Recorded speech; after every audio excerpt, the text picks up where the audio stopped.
Today we're working with a meat grinder, and I love these things. I got this from my mother-in-law, and it's great for tough sausages, like cured meats, as well as thick cuts of meat. You can make your own ground beef, ground pork, anything. You know exactly what goes into it, so I like it.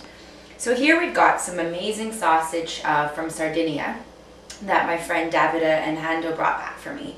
Smells amazing. It's cured, lots of flavor. We're gonna make a simple pasta, but we're gonna grind some meat for that. So all I'm gonna do is cut the sausage up into pieces that can fit into the meat grinder. Let's test it out. So slide it in, and I'm just gonna turn it on.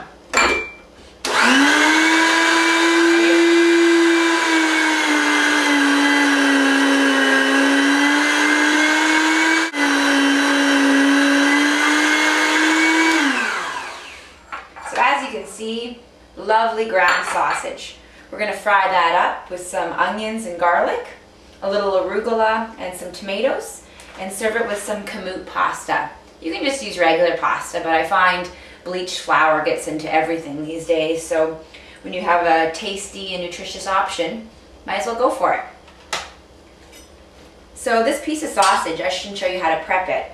It actually has a thin skin around it, which I find kind of messes up the grinder and gets caught in the blades. So you just make a little slit and peel off the skin. Not all sausages have this, so just test it out, but that's one thing that I've made the mistake in the past and stuck it in the grinder.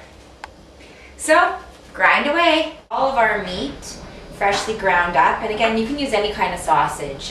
We use chorizo, which is a nice Portuguese sausage. Chorizo is the Spanish one. This is this nice Italian one from Sardinia. Anything, Ukrainian, you got it, you name it. And I'm also going to prepare some onion and some garlic to fry up with the sausage.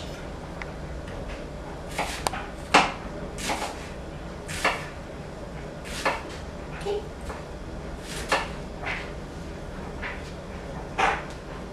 All right, now we're going to add the pasta to a big pot of boiling water. The key is big pot for pasta, you want it to stick together. I typically season it with a bit of salt to give the pasta some flavor right off the start. And then I'm going to add the kamut noodles. I like my pasta really al dente, so I always keep an eye on it. So now I'm just heating up a pan. I'm going to add a little bit of grapeseed oil. You can use olive oil or anything.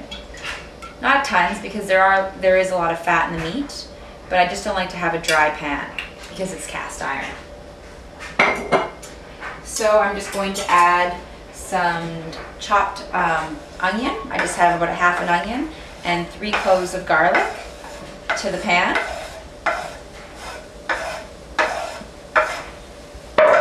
Along with our freshly ground sausage. I'm just going to saute this up. Shouldn't take too long, just to crisp up the sausage. Form a nice base for the pasta. Now I'm just going to add some fresh tomatoes to it. Just stir it in. These tomatoes don't have to cook for long, so it keeps their bright flavor. But I'm also going to add the pasta. Again, this pasta does not take very long at all. And then I'm also going to add some arugula. I just love the flavor of arugula, and it'll shrink down a lot, so don't be afraid to add lots. Just going to stir this all in together.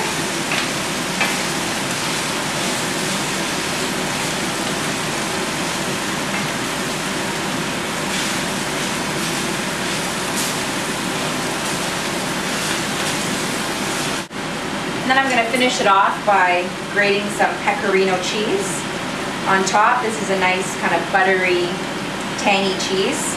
Also a gift from Sardinia. Great, so now we're done. And we've got our nice pasta. Lots of good stuff loaded in with nice kamut pasta. You can top it off with some pepperoncinis. I grabbed these from a great Italian restaurant, Tironi in Toronto. You can get them at any Italian deli. They're just thinly sliced peppers in a nice oil, and we just added them a bit to the top. Another thing you can do to finish it off is get a really nice olive oil. You don't have to cook with this or anything. It's just a nice way to finish off dishes. You just need a touch, so it's okay if you can splurge a little. We picked up this on our honeymoon at Zuccardi Vineyard. So it's very special.